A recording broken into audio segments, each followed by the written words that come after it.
ಇದು IDSMT ಅಂತದ್ದು ಮಳಿಗೆಗಳು ಎಲ್ಲೂ ಕೂಡ ಸಾರ್ವಜನಿಕರಿಗೆ ಉಪಯೋಗ ಆಗ್ತಿರ್ಲಿಲ್ಲ. ಹಾಗಾಗಿ ಜನಗಳ ಬೇಡಿಕೆ ಇತ್ತು ಇಲ್ಲೊಂದು ಡೆಮಾಲಿಷ್ ಮಾಡಿ ಒಂದು ಒಳ್ಳೆ ಬಿಲ್ಡಿಂಗ್ ಕಟ್ಟಬೇಕು ಅಂತ. ಇದೆಲ್ಲ ಏನು ಸರ್ ಪ್ರೋಸೆಸ್ ಇದಾಗ್ತದೆ? ನಮಸ್ತೆ ಎಲ್ಲರಿಗೂ. ಇದು ನಾವು ನಗರಸಭೆಯಿಂದ ಸುಮಾರು ಒಂದು 10-15 ವರ್ಷಗಳಿಂದ ಇದು ಹಂಗೆ ವೇಸ್ಟ್ ಇತ್ತು.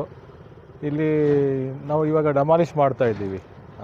ಡೆಮಾಲಿಷ್ ಮಾಡಿ ಇವಾಗ ತಿರ್ಗಾ ಹೊಸದಾಗಿ ಹೊಸ ಐಡಿಯಲ್ ಆಗಿ ಒಂದು ಸುಸರ್ಜಿತ ಕಾಂಪ್ಲೆಕ್ಸು G+2 ಕಾಂಪ್ಲೆಕ್ಸು ನಾವು ಇಲ್ಲಿ ಕಟ್ತೀವಿ. ಎಲ್ಲರ ಸಹಕಾರದಿಂದ. ವಾರ್ಡ್ ಕೌನ್ಸಿಲರ್ ಇದ್ದಾರೆ, ಎಲ್ಲ ನಮ್ಮ ಸದಸ್ಯರು, ಆಮೇಲೆ ನಮ್ಮ ಶಾಸಕರು ಇದ್ದಾರೆ. ಎಲ್ಲ ಅವ್ರ ಮಾರ್ಗದರ್ಶನದಿಂದ ಎಲ್ಲ ನಾವೊಂದು ಸುಸರ್ಜಿತ ಒಳ್ಳೇದು ಕಾಂಪ್ಲೆಕ್ಸ್ ಕಟ್ತೀವಿ ಇಲ್ಲಿ.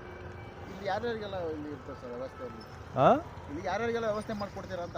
ಯಾರ್ಯಾರಿಗೆ ಅಂದರೆ ಇವಾಗ ತರಕಾರಿ, ಹೂವಿನ ಮಾರ್ಕೆಟು, ಸೊಪ್ಪು, ಶಾಪ್ಸು, ಎಲ್ಲ ರೀತಿ ಎಲ್ಲರಿಗೂ. ಇಲ್ಲಿ ಮೇಯ್ನಾಗಿ ಕೇಳಿ ಬರ್ತಕ್ಕಂಥದ್ದು ಶೌಚಾಲಯ ವ್ಯವಸ್ಥೆ ಕೇಳ್ತಾ ಇದ್ದಾರೆ ಜನ. ಅಲ್ಲ, ಅದನ್ನು ಐತೆ. ಇವಾಗ ನಾವು ಬಿಲ್ಡಿಂಗ್ ಸ್ಟಾರ್ಟ್ ಮಾಡ್ತಿರಲ್ಲ, ಸುಮಾರು 3-4 ಕೋಟಿದ್ದು ಒಂದು ಸ್ಕೆಚ್ ಮಾಡಿ ಸುಂದರ ಕಾಂಪ್ಲೆಕ್ಸ್ ಕಟ್ತೀವಿ. ಅದ್ರ ಜೊತೆಯಲ್ಲಿ ಅದು ಶೌಚಾಲಯನೂ ನಾವು ಕಟ್ತೀವಿ. ಎಷ್ಟು ಕೋಟಿಗೆ ಆಗಿದೆ ಸರ್? ನಮ್ಮಲ್ಲಿ 3-4 ಕೋಟಿ ಐತೆ. ಸ್ಕೆಚ್ ಮಾಡಿ ಎಲ್ಲರಿಗೆ ನಾವು ಕೌನ್ಸಿಲರ್ ಗಮನಕ್ಕೆ ತೊಗೊಂಡು ಬಂದು ನಾವು ಸ್ಟಾರ್ಟ್ ಮಾಡ್ತೀವಿ. ಈ ದಿನ ಹಿಂದೆ ನಗರಸಭೆಗೆ ಈ ಜಾಗದಿಂದ ತುಂಬ ಕೆಟ್ಟ ಹೆಸರು ಬರ್ತಾಯಿತ್ತು. ಯಾರೇ ಬಂದರೂ ಮಾಧ್ಯಮದವರು ಈ ಜಾಗ ತೋರಿಸ್ಬಿಟ್ಟು ನೋಡಿ ಇಡೀ ಸಿರಾ ಗಾರ್ಬೇಜ್ ಸಿಟಿ ಆಗಿದೆ, ಇಲ್ಲಿ ತಗೊಂಬಂದು ಎಲ್ಲ ಡಂಪ್ ಮಾಡ್ತಾರೆ ಕಸನ ಅಂತ ಹೇಳ್ತಾಯಿದ್ರು.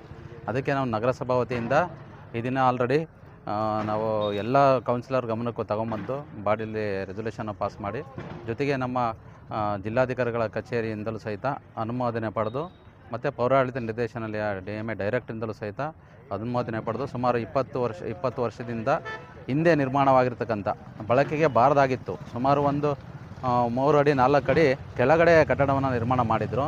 ಹಾಗಾಗಿ ಯಾರೂ ಸಹಿತ ಮುಂದೆ ಬಂದಿರಲಿಲ್ಲ. ಆ ವಾಣಿಜ್ಯ ಸಂಕೀರ್ಣಗಳನ್ನು ಇಲ್ಲಿ ಅಂಗಡಿ ನಡೆಸಲಿಕ್ಕೆ ಯಾರೂ ಮುಂದೆ ಬರ್ತಾ ಇರಲಿಲ್ಲ. ಅದನ್ನು ನಮ್ಮ ಮಾನ್ಯ ಶಾಸಕರ ಆ ಸೂಚನೆಯಂತೆ ನಾವು ಗೌರ್ಮೆಂಟಿಂದ ಅನುಮೋದನೆ ಪಡೆದಿದ್ದೀವಿ.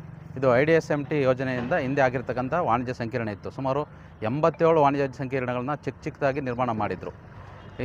ಇದರಿಂದ ತುಂಬ ವ್ಯಾಪಾರಸ್ಥರಿಗೆ ಅನಾನುಕೂಲ ಆಗ್ತಿತ್ತು. ಕೆಲವೊಂದು ಜನ ಇಲ್ಲಿ ಆಲ್ರೆಡಿ ಕೂತ್ಕೊಂಡಿದ್ರು, ಬಟ್ ಯಾರು ವ್ಯಾಪಾರ ಮಾಡಲಿಕ್ಕೆ ಮುಂದೆ ಬರ್ತಿರಲಿಲ್ಲ. ಯಾಕೆಂತಂದರೆ ಅಲ್ಲಿ ಮಳೆ ಬಂದರೆ ನೀರು ಅಂಗಡಿ ಒಳಗಡೆ ನುಗ್ಗತಕ್ಕಂಥ ವಾತಾವರಣ ಇತ್ತು. ಅಂದರೆ ವೈಜ್ಞಾನಿಕವಾಗಿ ವಾಣಿಜ್ಯ ಮಳಿಗೆಗಳನ್ನು ನಿರ್ಮಾಣ ಮಾಡದೇ ಇರೋದ್ರಿಂದ ಅನಾವಶ್ಯಕವಾಗಿ ನಗರಸಭೆಗೆ ಆದಾಯ ಕೋತ ಆಗಿತ್ತು. ಅದನ್ನು ಮನಗಂಡು ಇತ್ತೀಚೆಗೆ ನಾವು ಟೆಂಡರ್ ಕರೆದಿದ್ದೀವಿ. IDSMT ಕಮಿಟಿ ವತಿಯಿಂದ ಅನುಮೋದನೆ ತಗೊಂಡು ಟೆಂಡರ್ ಮೂಲಕ ನಾವೀಗ ಡೆಮಾಲಿಷನನ್ನು ಮಾಡ್ತಾಯಿದ್ದೀವಿ.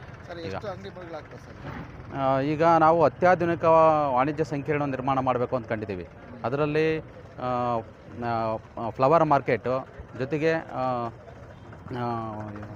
ಸೊಪ್ಪಿನ ಮಾರ್ಕೆಟು ಮತ್ತು ಇತರೆ ವಾಣಿಜ್ಯ ಸಂಕೀರ್ಣಗಳನ್ನ ನಿರ್ಮಾಣ ಮಾಡ್ಬೇಕಂತಿದ್ದೀವಿ. ಅದು ಸ್ಕೆಚ್ ಆಗಿಲ್ಲ. ಒಂದು ಒಳ್ಳೆ ಇಂಜಿನಿಯರನ್ನು ಕೂರಿಸ್ಕೊಂಡು ಒಳ್ಳೆ ಸ್ಕೆಚ್ ಮಾಡಿಬಿಟ್ಟು ನಾವು ಮೀಟಿಂಗಲ್ಲಿ ಇಟ್ಕೊಂಡು ಪ್ರೊಸೀಜರ್ ಮಾಡ್ಕೊಂಡು ಮಾಡೋಣ ಅಂತೀವಿ. ಯಾವ ಥರ ಈಗ ಜನಕ್ಕೆ ಏನಾದರೂ ಟೆಂಡರ್ ಹಾಕ್ಬೇಕಾದ್ರೆ ಯಾವ ಥರ ಇದು ಸಿಗುತ್ತೆ ಅಂತ? ಈಗ ಕಟ್ಟಿದಾದ ಮೇಲೆ ಅವ್ರ ಬಳಕೆ ಯಾವ ರೀತಿ ಅಂತ ಹೇಳ್ತೀವೋ ಆವಾಗ ನಾವು ಥ್ರೂ ಟೆಂಡರ್ ಮೂಲಕನೇ ಅವ್ರಿಗೆ ಮಳಿಗೆಗಳನ್ನು ವ್ಯಾಪಾರ ಮಾಡಲಿಕ್ಕೆ ಅನುವು ಮಾಡಿಕೊಡ್ತೀವಿ. ಈಗ ಹೆಂಗಾಗಿದೆ ಅಂತಂದರೆ ಯಾರೋ ತಗೊಂಡು ಯಾರೋ ಕೊಡೋದಾಗ್ತದೆ? ಖಂಡಿತ ಆ ರೀತಿ ಆಗಲ್ಲ. ಸುಮಾರು ನಮ್ಮದು ಸರ್ಕಾರದ ಗೈಡ್ಲೈನ್ಸ್ ಇದೆ, 12 ವರ್ಷಕ್ಕೊಮ್ಮೆ ಹರಾಜು ಹಾಕಬೇಕು ಅಂತ ಹೇಳ್ಬಿಟ್ಟು. ಈಗಾಗಲೇ ನಾವು ಮುಗಿದಿರ್ತಕ್ಕಂಥ ಮಳಿಗೆಗಳು ಸುಮಾರು 78 ಮಳಿಗೆಗಳ ಅವಧಿ ಮುಗಿದಿದೆ. ನಾವು ಮಾನ್ಯ ಜಿಲ್ಲಾಧಿಕಾರಿಗಳಿಗೆ ಅನುಮೋದನೆಗೆ ಈಗಾಗಲೇ ಕಳಿಸ್ಕೊಟ್ಟಿದ್ದೀವಿ. ಸುಮಾರು ಈಗ 1 ವಾರ 10 ಡೇಸಲ್ಲಿ ಯಾವುದ್ರದ್ದು ಸಹಿತ ಅನುಮೋದನೆ ಬರುತ್ತೆ. ಕಾನೂನು ಪ್ರಕಾರನೇ ಏನು ನಿಮ್ಮ ಗೈಡ್ಲೈನ್ಸ್ ಇದೆ ಅದ್ರ ಪ್ರಕಾರ ನಾವು ಹರಾಜು ಮೂಲಕನೇ ಮಾಡ್ತೀವಿ. ಮೂಲಭೂತ ಸೌಕರ್ಯಕ್ಕೆ ಎಷ್ಟು? ಮೂಲಭೂತ ಸೌಕರ್ಯ ಮುಖ್ಯವಾಗಿ ನಮಗೆ ಶೌಚಾಲಯ ಬೇಕು. ಇಲ್ಲಿ ಜಾಸ್ತಿ ವ್ಯಾಪಾರಸ್ಥರು ಇರೋದ್ರಿಂದ ಪೇ ಆ್ಯಂಡ್ ಯೂಸ್ ಮಾಡೋಣ ಅಂತ ಇದ್ದೀವಿ. ಪೇ ಆ್ಯಂಡ್ ಯೂಸ್ ಮಾಡಿದ್ರೆ ಸ್ವಚ್ಛವಾಗಿ ನೋಡ್ಕೊತಾರೆ, ಸಾರ್ವಜನಿಕರು ಬಳಸ್ಕೊತಾರೆ, ಕ್ಲೀನಾಗಿರುತ್ತೆ ಅಂತ. ಎಷ್ಟು ದಿವಸ ಮುಗಿಯುತ್ತೆ ಸರ್? ಅಂದಾಜು 3-4 ತಿಂಗಳಲ್ಲಿ ಮುಗಿಸ್ಬೇಕು ಅಂತ ಇದೆ ನಮ್ಮ ನಗರಸಭೆ ವತಿಯಿಂದ. ಏನು ಈ ನಮ್ಮ 28ನೇ ವಾರ್ಡಲ್ಲಿ ಇದೊಂದು ಬ್ಲಾಕ್ ಸ್ಪಾಟ್ ಆಗಿಬಿಟ್ಟಿತ್ತು. ಇಡೀ ಶಿರಾನಗರದ ಹೃದಯ ಭಾಗ ಆಗಿತ್ತಿದು. ಯಾಕೆಂದರೆ ಇಲ್ಲೇ KSRTC ಬಸ್ ಸ್ಟ್ಯಾಂಡು ಮತ್ತು ಸಿವಿಲ್ ಬಸ್ ಸ್ಟ್ಯಾಂಡು ಕೇವಲ 200-300 ಮೀಟ್ರಲ್ಲೇ ಇರೋದ್ರಿಂದ ಇದು ಯಾರೇ ಬಾಯಲ್ಲಿ ಬಂದರೂ ಇದೇನಿದು ಒಳ್ಳೆ ಕಸದ ಘನತ್ಯಾಜ್ಯ ವಿಲೇವಾರಿ ಘಟಕ ಅದ ವಿಲೇವಾರಿನ ಇರುತ್ತೆ, ಇಲ್ಲೇನೂ ಇಲ್ಲ. ತಂದು ಎಲ್ಲರೂ ಇದನ್ನು ಕಸ ಸುರಿಯೋಕ್ಕೆ ಇದು ಮಾಡ್ಕೊಂಬಿಟ್ರು. ಸುತ್ತಮುತ್ತ ನೈರ್ಮಲ್ಯ ಭಾಳ ಹಾಳಾಗ್ಬಿಟ್ಟಿತ್ತು. ಸುಮಾರು ಜನದ ಆರೋಗ್ಯ ಎಲ್ಲ ಹಾಳಾಗಿತ್ತು. ನಮ್ಮ ಶ್ರೀಮತಿಯವರು ಈ ವಾರ್ಡಲ್ಲಿ ಚುನಾವಣೆ ಸ್ಪರ್ಧೆ ಮಾಡಿದಾಗಲೇ ಭಾಳ ಜನದ ಬೇಡಿಕೆ, ಪ್ರಮುಖ ಬೇಡಿಕೆ ಇದಾಗಿತ್ತು. ಮೊದಲು IDSMT ಮಳಿಗೆ ಓಡಿಸಿ ನೀವು ಅಲ್ಲಿ ಹೊಸ ವಾಣಿಜ್ಯ ಮಳಿಗೆಗಳು ನಿರ್ಮಾಣ ಮಾಡಿಸ್ರಿ, ಅದರಿಂದ ಭಾರಿ ತೊಂದರೆ ಆಗ್ತಾ ಇದೆ ಅಂತ. ಅದಕ್ಕೆ ಆ ದಿವಸದಿಂದ ಏನು ನಾವು ಚುನಾಯಿತರಾದ್ವಿ ಆ ದಿವಸದಿಂದ ಪ್ರಯತ್ನ ಮಾಡಿ ಈಗ ನಮ್ಮ ಶಾಸಕರಾದಂಥ ಜಯಚಂದ್ರ ಸಾಹೇಬರು, ಅಧ್ಯಕ್ಷರು ಮತ್ತು ನಮ್ಮ ನಗರಸಭಾ ಆಯುಕ್ತರು ಎಲ್ಲರ ಸಹಕಾರದೊಂದಿಗೆ ಸರ್ಕಾರದಿಂದ ಅನುಮತಿ ತಂದು ಈ ಒಂದು ವಾಣಿಜ್ಯ ಮಳಿಗೆಗಳು ಏನು ಇತ್ತು ಇಲ್ಲಿದ್ದದ್ದು IDSMT ಮಳಿಗೆ ಇದನ್ನು ಡೆಮಾಲಿಷನ್ ಮಾಡಿದೆ. ಇದರಿಂದ ನಮ್ಮ ವಾರ್ಡ್ನ ಎಲ್ಲ ಜನಗಳು ಪರವಾಗಿ ನಮ್ಮ ಶಾಸಕರಿಗೂ, ಅಧ್ಯಕ್ಷರಿಗೂ, ನಮ್ಮ ಆಯುಕ್ತರಿಗೂ ಮತ್ತು ಸರ್ಕಾರಕ್ಕೂ ಒಂದು ಧನ್ಯವಾದಗಳನ್ನು ಎಲ್ಲರ ಪರವಾಗಿ ನಾನು ಅರ್ಪಿಸೋಕ್ಕೆ ಈ ಒಂದು ಸಂದರ್ಭದಲ್ಲಿ ಇಷ್ಟಪಡ್ತೀನಿ. ಇಲ್ಲಿ ಅದೇ ರೀತಿ ಏನಂದರೆ ಮುಂದೆ ಆ ಥರ ಆಗಬಾರ್ದು, ಆ ರೀತಿ ಹೊಸದಾಗಿ ಎಲ್ಲರಿಗೂ ಬಳಕೆ ಆಗಬೇಕು.